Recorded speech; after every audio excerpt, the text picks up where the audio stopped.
What if I told you that a soldier went to fight for his country, only to return and find out that his own land had been stolen? What if I told you that the ones who stole it weren't strangers, but the very neighbors he thought he could trust? This isn't fiction. This is the unbelievable story of how one man turned the tables on an entire homeowners association and took back everything they had stolen. Welcome to Black Power, where today we unravel the shocking tale of betrayal, law, and ultimate revenge. Ethan Ward was not a man who asked for much from life. Born in a quiet southern town, his roots were tied to a piece of land his family had owned for 3 generations. For Ethan, that land wasn't just property. It was legacy. A place where his father had taught him how to ride horses, where his mother had planted rows of sunflowers every spring, and where Ethan had promised himself he'd raise his own family someday. But life had a different plan. After high school, Ethan joined the Army. Duty called louder than comfort. And over the years, deployments became routine. Desert sands replacing the fertile soil of home, gunfire echoing louder than the laughter of family gatherings. When the call came for another overseas mission, Ethan didn't hesitate. He packed his gear, kissed his young daughter on the forehead, and promised his wife Clara that he'd return. He didn't know that while he'd be defending his country thousands of miles away, a different battle would unfold right at his doorstep. In Ethan's absence, the neighborhood was run by the Homeowners Association, and at its helm sat Gloria Hensley, a woman whose smile was as sharp as the contracts she shoved into her neighbors' mailboxes. To some, Gloria was efficient, organized, and civic-minded. To others, she was ruthless, manipulative, and drunk on power. She saw Ethan's property differently. To her, it wasn't a family heirloom. It was unused land. A patch of grass and trees that could be turned into profit for the subdivision. And with Ethan gone for long stretches, she saw opportunity. Gloria began whispering to board members. She drafted paperwork labeling Ethan's lot as vacant and abandoned. In the HOA's official records, she planted seeds of doubt, claiming no one had maintained the property, that dues hadn't been paid, and that the land was falling into disrepair. The truth? Ethan's wife Clara had paid every bill on time. She had mowed the lawn when she could, even while raising their daughter alone. But Gloria was skilled at bending perception into reality. She filed liens, she manipulated votes, and in a swift board meeting that barely lasted 20 minutes, she declared Ethan's family land forfeited. Within weeks, Gloria had sold it to a developer. And she didn't stop there. She parceled the land into several lots, each one adding value to the subdivision, and padding her own pockets with administrative fees. Months later, Ethan returned home from deployment. His daughter was taller, his wife more tired than he remembered, but his heart leapt at the sight of them. He drove down the familiar streets toward his land, eager to see the sunflowers, the white fence, the place that meant home. The fence was gone. Construction signs were hammered into the soil. Heavy machinery rumbled where his mother's flowers once grew. And worst of all, 3 brand new houses were already standing where his family's pasture had been. Ethan's chest tightened. At first, he thought he'd taken a wrong turn, but as he parked and stepped out, there was no mistake. This was his land, his family's land. Stolen, sold, and built over. He stormed to the HOA office, demanding answers. Clara tried to calm him, but the betrayal in his eyes was uncontainable. Inside the small office, Gloria sat with her usual smug composure. Her manicured nails tapped against the polished desk as Ethan walked in, dirt still on his boots from the military base. "Mr. Ward," she said, feigning surprise. "You're back sooner than expected. What can I do for you?" "You can explain," Ethan snapped, slamming a stack of old tax receipts onto her desk. "Why the hell there are houses on my land?" Gloria's smile didn't waver. "Your land?" "Ethan, the association voted months ago to reclaim that lot. It was abandoned. Fees went unpaid. It was falling into disrepair. The board had no choice but to sell." "Abandoned?" Ethan's voice shook with anger. "My wife paid every fee. I risked my life overseas while you were stealing what belonged to my family." Gloria leaned back, her tone icy. "War hero or not, rules are rules. You weren't here, and the community moved forward. The land isn't yours anymore. It belongs to the subdivision now." Ethan's fists clenched. He could feel the heat rising in his veins, every instinct telling him to lash out. But something inside him, years of discipline, years of military training, kept him still. Instead, he leaned closer to Gloria and spoke through gritted teeth. What Gloria didn't know was that Ethan wasn't just a soldier with anger in his eyes. He had the law on his side. The Service Members Civil Relief Act, SCRA, a federal law designed to protect men and women in uniform, shielded deployed soldiers from exactly this kind of exploitation.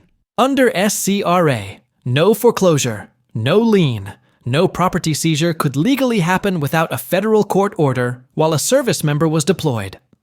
And Ethan's case, it was a textbook violation. Ethan walked out of that office with more than rage. He walked out with purpose.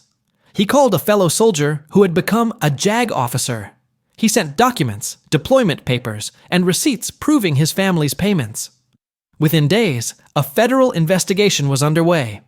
And while Gloria celebrated her victory at another HOA meeting, Ethan prepared to bring the full weight of the U.S. military and federal law crashing down on her empire.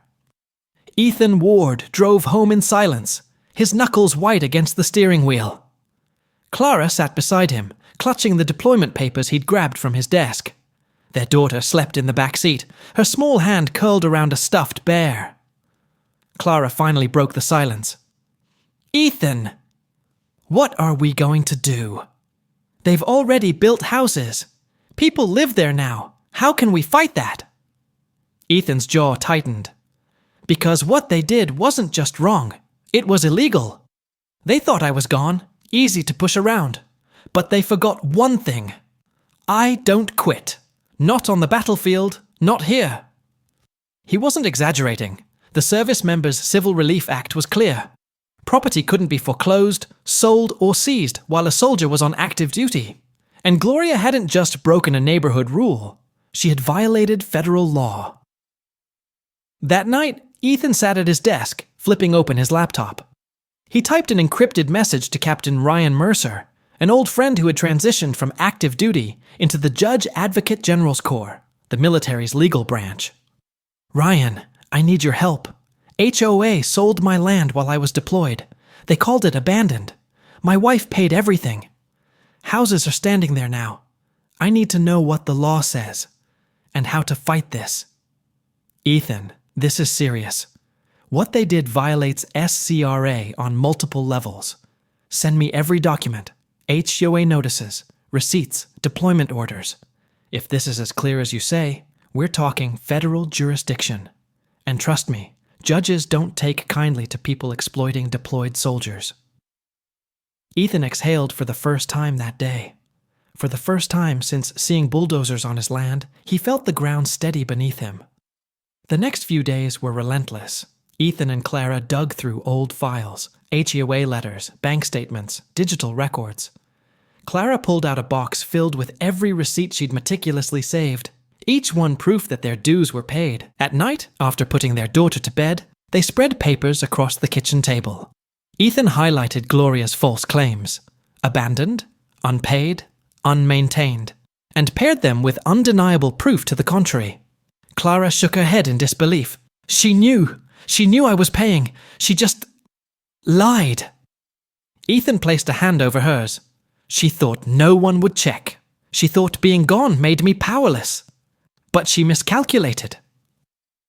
By the end of the week, Ryan had everything he needed. A formal complaint was filed with the U.S. District Court. Within days, Gloria and the HOA board received federal summons. The words stamped across the header were enough to make even the most arrogant neighbor tremble. United States District Court. Violation of the Service Members Civil Relief Act. The subdivision buzzed with whispers. Neighbors who once praised Gloria's leadership now questioned her decisions. Some feared what would happen if the subdivision itself was found complicit. Others worried about their property deeds, knowing that if Ethan's land had been sold illegally, their own ownership might collapse like a house of cards. Gloria, however, remained defiant. She called an emergency HOA meeting in the clubhouse. Board members sat in stiff chairs, faces pale with unease. "This is a witch hunt," Gloria declared, slamming her manicured hand against the table. "Ethan Ward is exploiting his military status to bully us. The land was vacant. The board voted. Everything was legal." One board member shifted uncomfortably. "But the summons says—" Gloria cut him off. "The summons means nothing. Do you think some federal judge is going to undo houses that are already built? People live there. Families live there. Ethan doesn't have a case. And I will not let this subdivision fall apart because of him." Her words rang with confidence, but inside, fear was gnawing at her. She had built her power on control, intimidation, and paperwork. But paperwork was exactly what Ethan had now turned against her. 2 weeks later, Ethan walked into the federal courthouse in uniform. The olive drab fabric carried weight, not just of service, but of authority. Clara walked beside him, Ryan trailing with a briefcase full of evidence. On the other side of the courtroom, Gloria appeared with her attorney, a smug man in a tailored suit who introduced himself as Mr. Yates. He radiated confidence, but his eyes flickered with unease when he saw Ethan in uniform. The judge, a stern woman named Judge Lillian Cortez, called the hearing to order. "Mr. Ward," she began, "you claim the Homeowners Association unlawfully seized and sold your property while you were deployed under active duty. Is that correct?" "Yes, Your Honor," Ethan replied, voice steady. "And I have proof." Ryan laid out the documents, deployment orders, payment receipts, HOA notices filled with falsehoods, each piece stacked like ammunition against Gloria's empire. Judge Cortez skimmed the papers, her brow furrowing deeper with every page. Finally, she looked up. "Mr. Yates, do you dispute this evidence?" Yates stood, clearing his throat. "Your Honor, the HOA acted in the best interest of the community. The land was unkempt, fees appeared unpaid, and the board followed its procedures. Mr. Ward's military service, while commendable, does not exempt him from responsibility." Judge Cortez's voice cut like steel. "Counselor, let me be perfectly clear. Federal law, the Service Members Civil Relief Act, explicitly prohibits foreclosure or sale of a service member's property without a court order. No such order exists here. What I see is a blatant violation of that law." The room fell silent. Gloria's face drained of color. News spread fast. Neighbors whispered over fences, in driveways, in the local grocery store. The HOA board, once united under Gloria's control, began to splinter. Some feared being dragged into the lawsuit as accomplices. Others wondered if their own homes sat on unstable legal ground, especially those built on Ethan's subdivided land. One evening, as Ethan walked to his truck, an elderly neighbor approached him.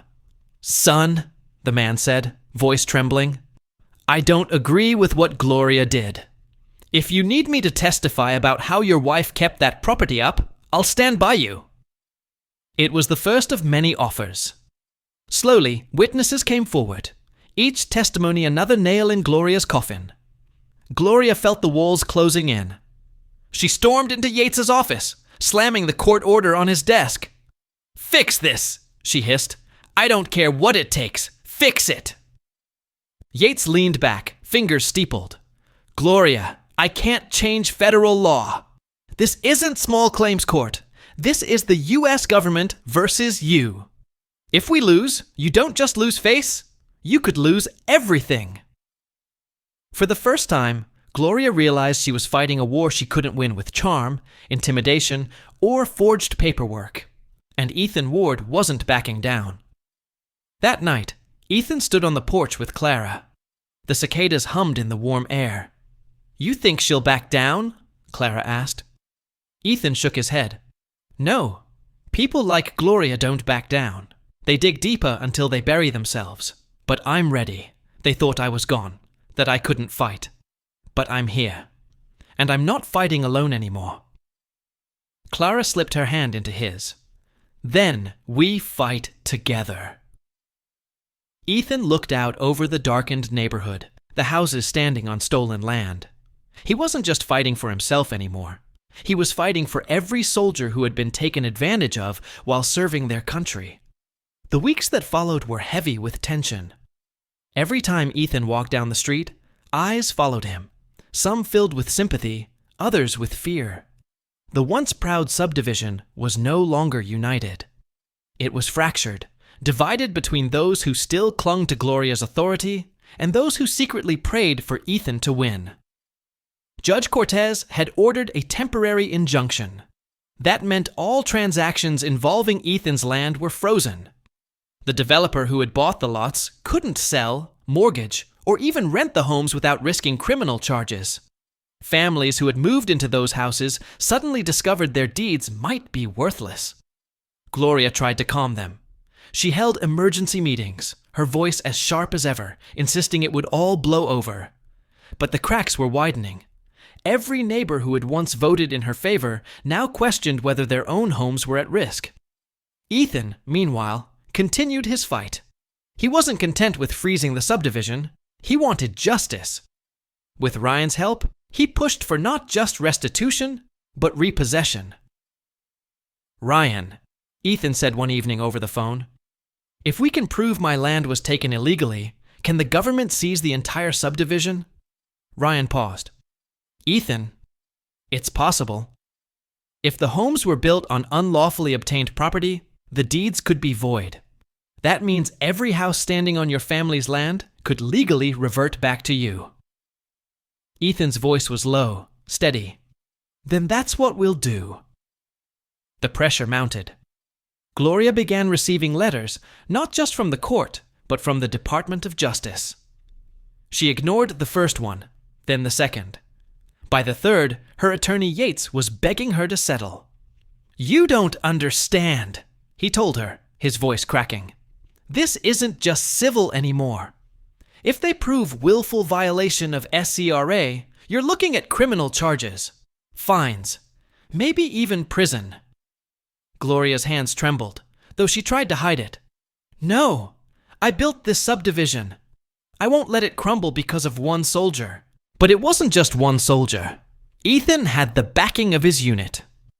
When word spread through the base about what had happened, soldiers rallied behind him. Letters poured in from commanding officers, affidavits confirming Ethan's deployment. Even Ethan's battalion commander reached out to testify on his behalf. The next hearing drew a larger crowd. Soldiers in uniform sat quietly in the back rows, their presence heavy, undeniable. Ethan didn't ask them to come, but they did anyway. Their message was clear.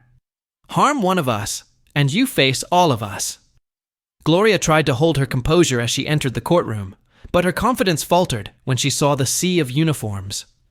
For the first time, she realized she wasn't just battling Ethan Ward. She was battling the U.S. military itself. The developer's lawyer stood up nervously. "Your Honor, we request clarity. If the deeds are void, dozens of families will lose their homes. Surely the court must consider the impact." Judge Cortez's eyes were cold. "The court will always consider the impact. But let me be clear. This situation was not created by Mr. Ward. It was created by the unlawful actions of the HOA. If homes were built on stolen land, then the blame lies not with Mr. Ward, but with those who profited from the theft." Whispers filled the courtroom. Gloria sat rigid, her knuckles pale against the table. Yates leaned close, whispering furiously, but her eyes were locked on Ethan. For the first time, there was no smugness, no control, only fear. That night back home, Clara asked Ethan if he really wanted to go this far. "If the subdivision is repossessed, you'll own everything," she said softly. "The land, the houses, the whole neighborhood. What then?" Ethan stared out the window, the weight of the decision pressing down on him. "I don't care about owning houses. I don't care about money. I just want what's ours back. But if repossessing the whole subdivision is the only way to get justice, then so be it. The following week, federal marshals arrived in the neighborhood. They weren't there to seize property yet, but to serve notices, to take statements, to remind every resident that this wasn't just a neighborhood dispute anymore. This was federal. For the residents, reality hit hard. Some blamed Gloria for dragging them into chaos. Others blamed Ethan for not backing down. But deep down, most knew the truth. Gloria had played God with land that wasn't hers, and now the reckoning had arrived. Gloria's once loyal allies on the board began resigning one by one. Some slipped notes into Ethan's mailbox, apologizing for what had happened. Others left town altogether, unable to face the fallout. Still, Gloria refused to yield. In a desperate move, she called a private meeting with Ethan. They met in the empty clubhouse at night, the fluorescent lights buzzing overhead. "You don't have to do this," Gloria said, her voice lower than usual, stripped of its arrogance. "We can settle. I'll step down. I'll even compensate you for the land. Just don't take the whole subdivision." Ethan looked at her, his expression hard. "You sold my land while I was risking my life overseas. You lied, you cheated, and you profited. Now you want mercy?" Gloria's eyes glistened with frustration. "If you do this, you'll destroy families. People will lose their homes." Ethan's voice didn't waver. "You destroyed families the moment you signed those papers. Don't put that on me." For the first time in her reign, Gloria had no words left. As Ethan walked out of the clubhouse, he knew the war wasn't over, but the tide had turned. The subdivision that Gloria had once controlled with fear was slipping from her grasp, piece by piece, house by house. And soon, it would all belong to the soldier she had tried to erase. The morning the federal order was signed, the neighborhood awoke to a sight they would never forget.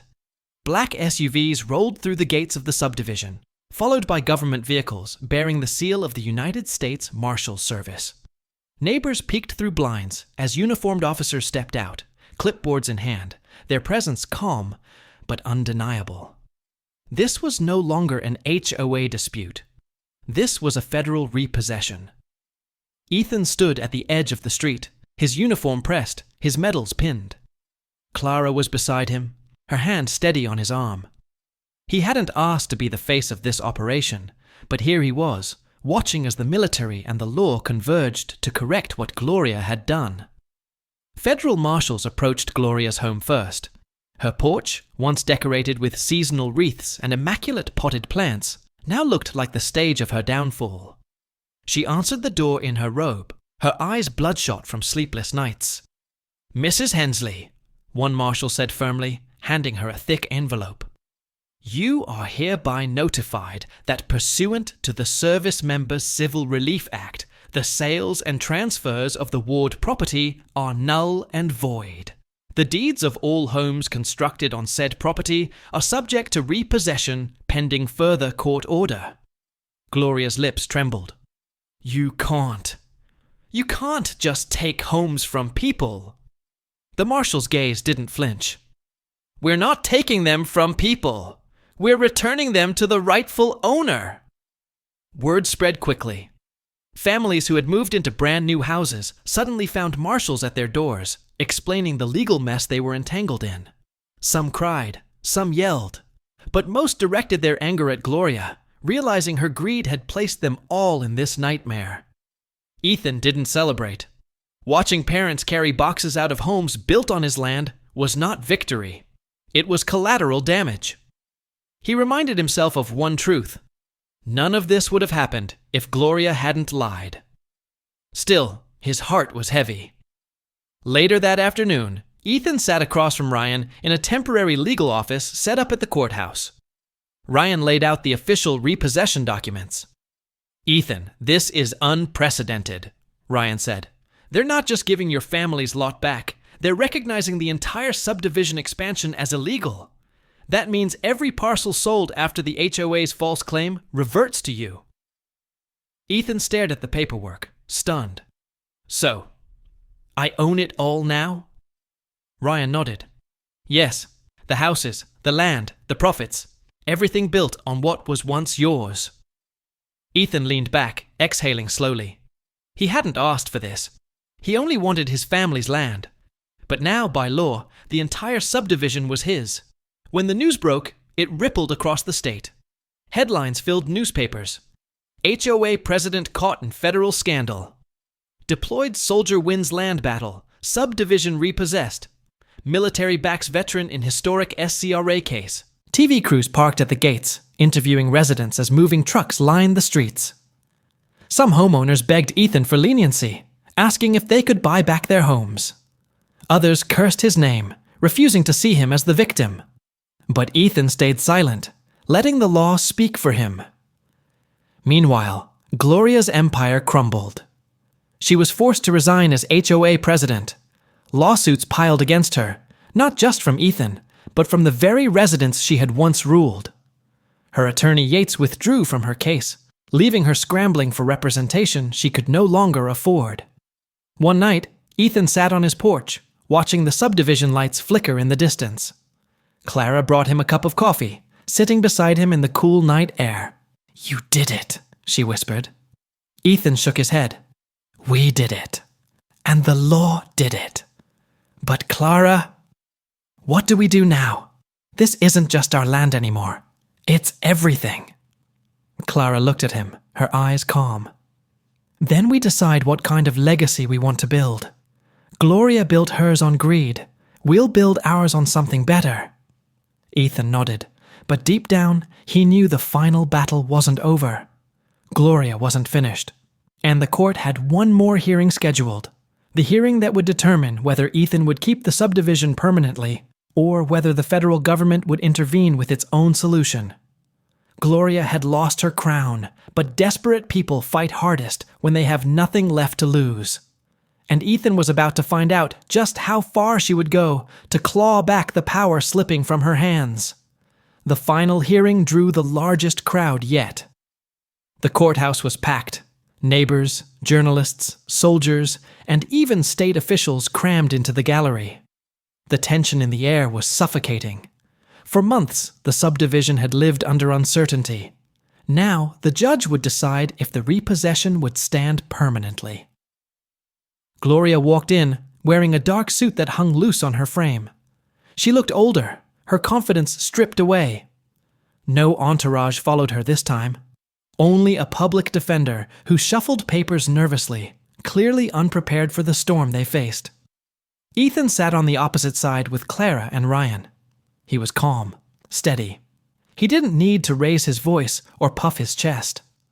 The law and the truth were already on his side. Judge Cortez entered, her gavel striking the desk with authority. "We are here to resolve the final disposition of the Ward property and the subdivision parcels illegally sold during his active deployment. Both sides will have one last opportunity to speak." The public defender rose first. "Your Honor, while my client acknowledges mistakes were made, we ask the court to consider the impact on innocent families. To revoke all deeds would create chaos and hardship. Surely there must be a path for settlement that does not involve total repossession." Judge Cortez turned to Ryan. "Counselor, your response?" Ryan stood, his voice crisp.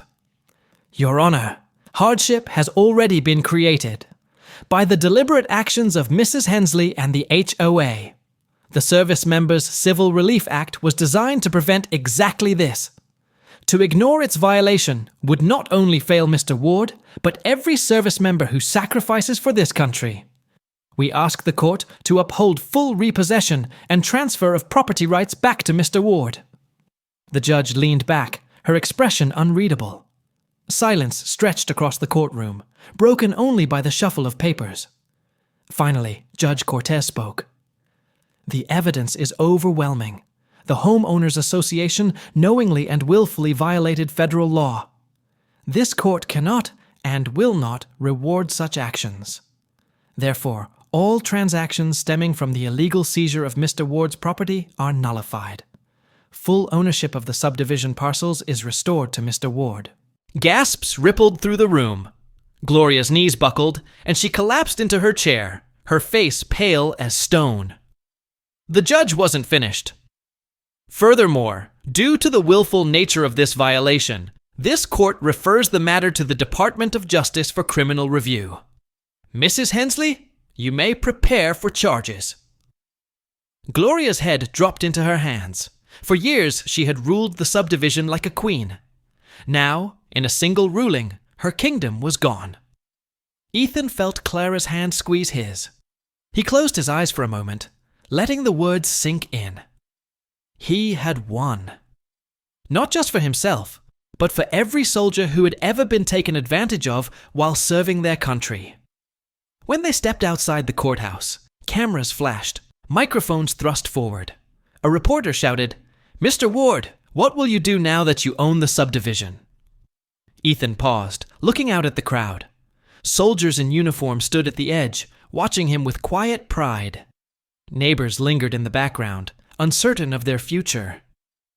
"I didn't fight for houses or money," Ethan said firmly. "I fought for justice.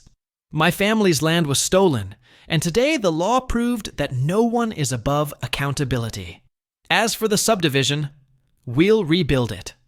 Not with greed, but with fairness. Not with lies, but with truth." Clara stepped beside him, their daughter clutching her hand. Together, they walked past the flashing cameras, their heads high. In the months that followed, Ethan worked with federal officials to restructure the subdivision. Families who had bought homes in good faith were given fair options to repurchase under legitimate deeds. Some chose to stay, grateful for Ethan's integrity. Others left, unwilling to live under the shadow of what Gloria had done. As for Gloria herself, she faced not only financial ruin, but criminal charges for fraud and willful violation of federal law.